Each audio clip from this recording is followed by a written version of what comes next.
Hello বন্ধুরা, কেমন আছো তোমরা সবাই? অনেক দিন পর এসেছি ভিডিও করতে। দেখো বন্ধুরা, পটল গাছে তোমাদের অনেক দিন আগে দেখিয়েছিলাম, পটলের ফুল হয়েছিল। আর দেখো আজকে কত পটল হয়েছে। দেখো বন্ধুরা, কত পটল হয়েছে। দেখো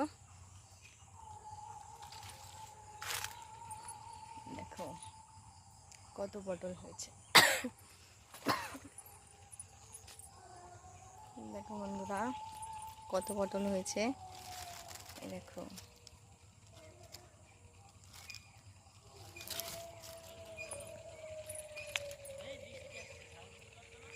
দেখো বন্ধুরা, কত পটল হয়েছে, অনেকটা। দেখো দেখো, কে কে পটল খেতে ভালোবাসো কমেন্ট করে জানিও। টাটা বন্ধুরা।